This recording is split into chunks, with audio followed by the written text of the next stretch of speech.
Bledsoe was arrested. Patrick Montgomery was in court. Jonathan Manapa will stay in federal custody. No, I don't take responsibility at all.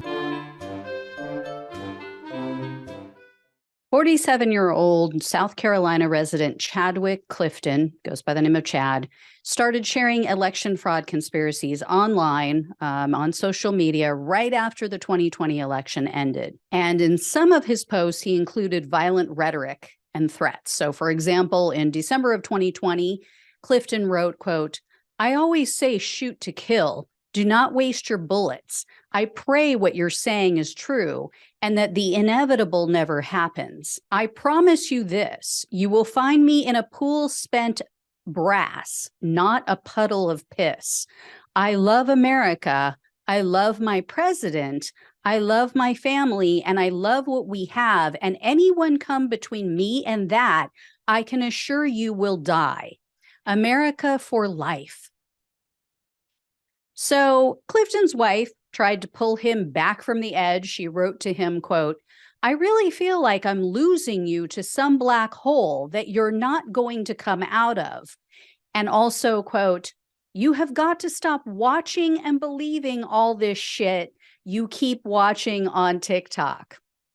He didn't listen. Clifton instead drove to DC with his friend David Johnston, and he narrated a video as they were walking to and then throughout the Capitol.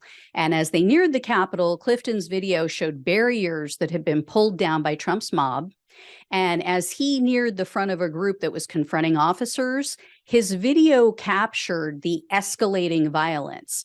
So Trump's terrorists threw batteries, they were throwing other objects at police, they sprayed them with chemicals, and they attacked and tried to break through the final bike rack barriers before you reach the Capitol. You could hear in his video the sound of police sirens.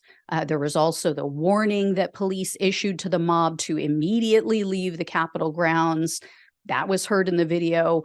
Again, Clifton didn't listen. So he and Johnston forged ahead. They moved forward with the rest of the mob. And Clifton was heard in his video yelling, quote, "We've broken past the barrier. The policemen have been overwhelmed." And just before Clifton entered the Capitol, another member of the mob was heard warning other people, quote, "If you go in there, they can use lethal rounds. They have the legal right to. They can use lethal rounds."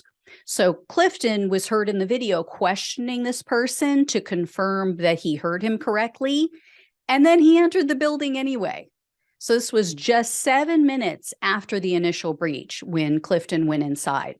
So while he was inside, he shared a video on TikTok and he wrote along with that video, quote, "Storming the Capitol building, everybody's going to come way more in DC today.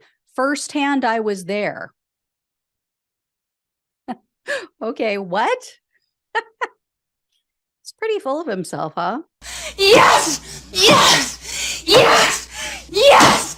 Yes! Yes! Anyway, Clifton and Johnston continued to roam throughout the Capitol.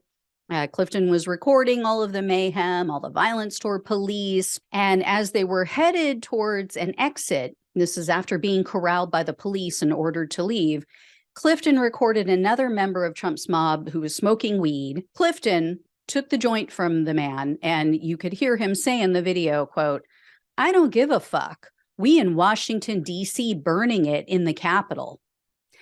Then Clifton recorded himself taking a hit, and a few minutes later, Clifton and Johnston exited the Capitol. They went out through a broken window. So Clifton texted a family member later that day, and he wrote in part, quote, "Didn't do any of the stupid shit breaking, did go inside and did get a lot of video of the action that was going on."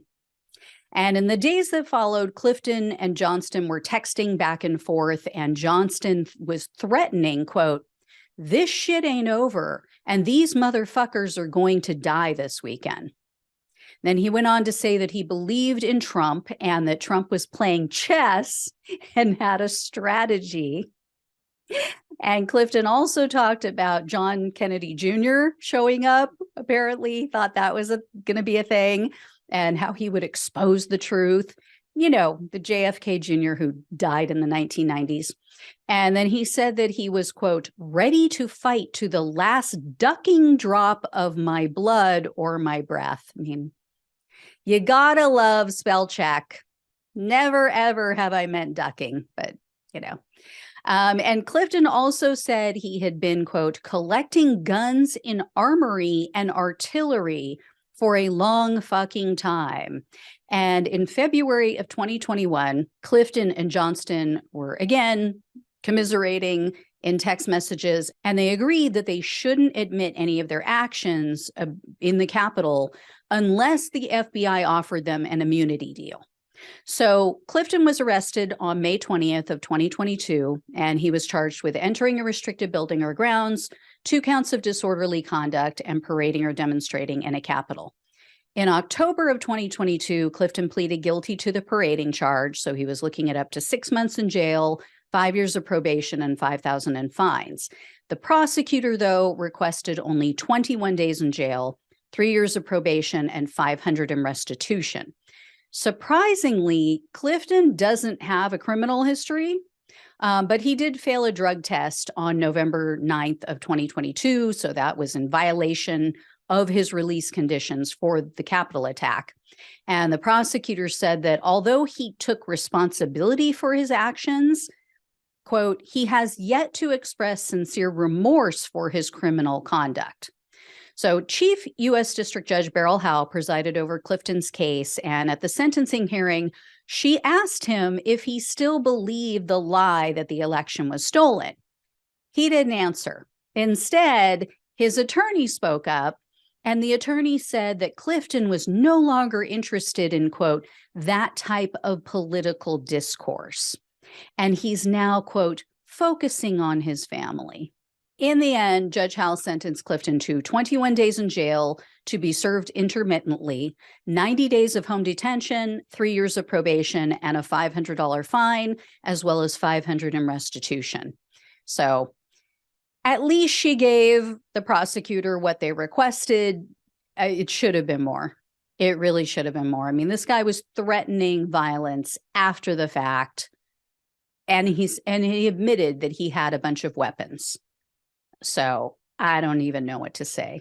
You know, he'll be back.